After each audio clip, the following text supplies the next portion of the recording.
Ouais l'équipe, salut à tous, j'espère que vous allez bien, supporters, supportrices du Paris Saint-Germain, supporters, supportrices du Toulouse Football Club.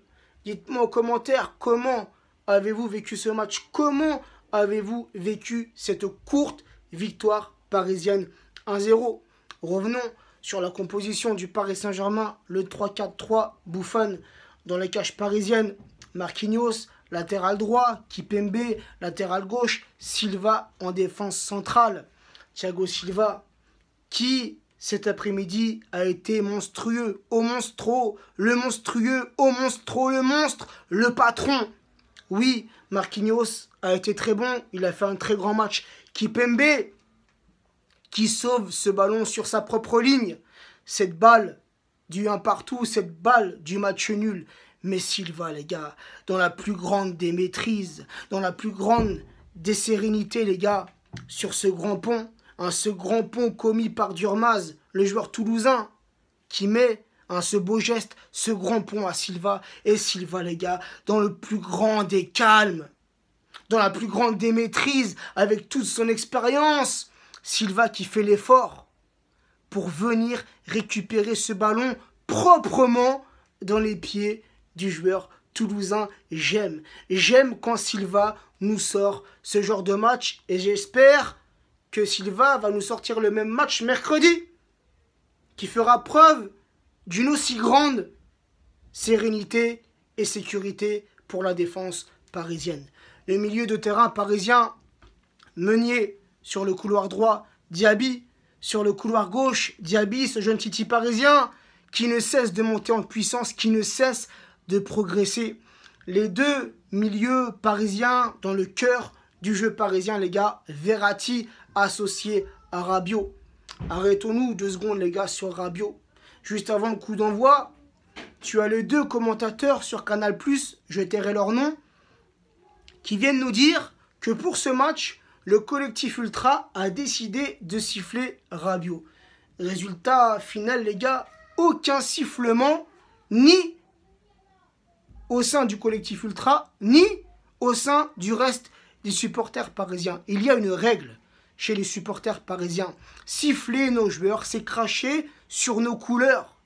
Tu ne siffles pas un joueur qui porte le maillot rouge et bleu. Encore moins, les gars, quand c'est un Titi parisien. On entend beaucoup. Depuis quelques semaines, il y a eu beaucoup de choses qui ont été dites sur le Paris Saint-Germain. Les affaires de Mediapart, le fichage ethnique, le fair play financier, et j'en passe. Maintenant, les gars, c'est au tour d'Adrien Rabiot. Le mercato hivernal, il arrive d'ici quelques semaines et on entend. Alors après, je ne sais pas si c'est vrai. Il y a sûrement du vrai comme il y a sûrement du faux dans ce que les médias nous disent. Les médias qui viennent nous dire que Rabiot aurait donné son accord au FC Barcelone pour aller rejoindre le FC Barcelone au mercato hivernal. Les gars, mettons-nous une chose en tête.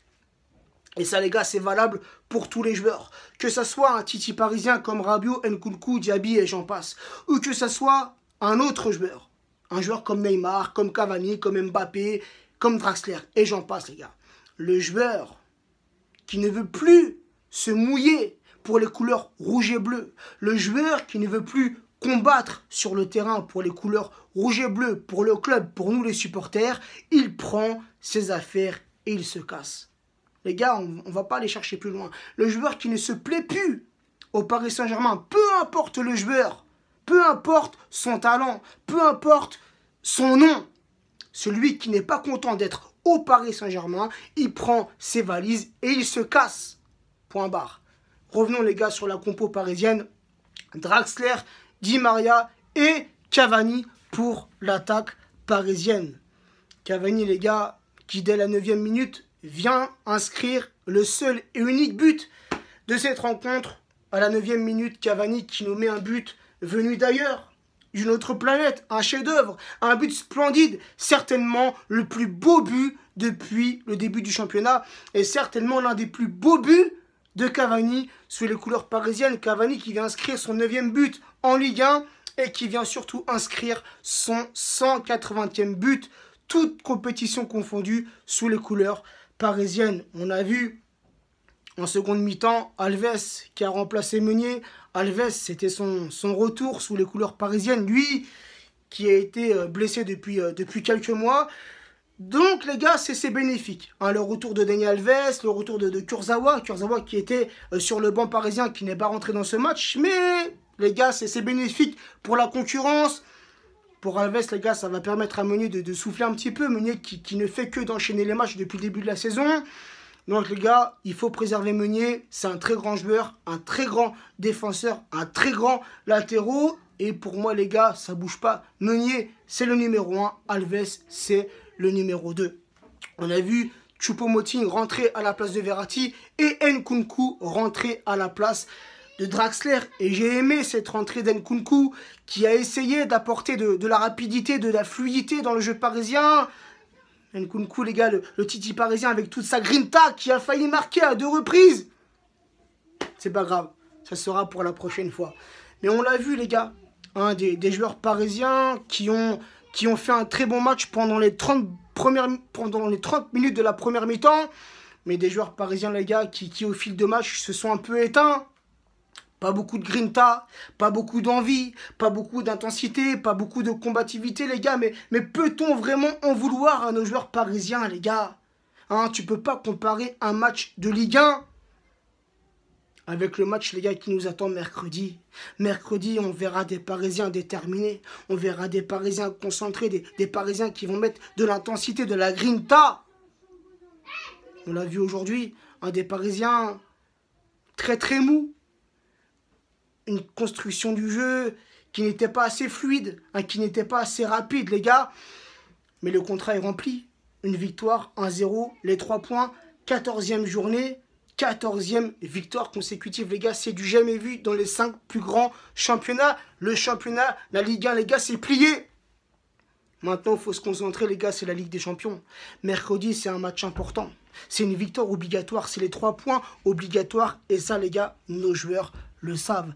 Et pour petit rappel, aujourd'hui, on n'avait pas Neymar qui est blessé. On n'avait pas Mbappé qui est blessé. Ou plutôt 2 joueurs qui ont été préservés pour, normalement, les gars, si tout va bien, on devrait les retrouver mercredi. Et ça s'est senti dans le jeu parisien, les gars. Hein, c'est cette petite touche technique de Neymar, cette petite touche de rapidité de la part d'Mbappé, ça s'est senti, les gars. Ça s'est senti ce manque aujourd'hui dans le jeu parisien. Mais les gars, comme je l'ai dit, l'essentiel a été fait. Les 3 points, la petite victoire. Et on va finir, les gars, avec les statistiques. 69% de possession de balle pour les Parisiens. 31% de possession pour Toulouse. 9 tirs. Côté parisien, 10 tirs. Côté toulousain, 2 tirs cadrés. Côté parisien, 2 tirs cadrés. Côté toulousain, 89% de passes réussies pour le Paris Saint-Germain. 72% de passes réussies pour Toulouse. 7 corners côté parisien. 5 corners côté toulousain. 30 centres côté parisien pour 16 centres côté toulousain. Donc voilà, les gars, un match pas très convaincant. Mais les gars, il y a plus important. Mercredi, les gars, c'est la guerre. Sur ce, je vous souhaite à tous une bonne soirée et je vous laisse avec le but de Cavani. Ciao l'équipe. Regardez-moi ça. Le but d'anthologie. Le renard des surfaces. Pouh! Cavago!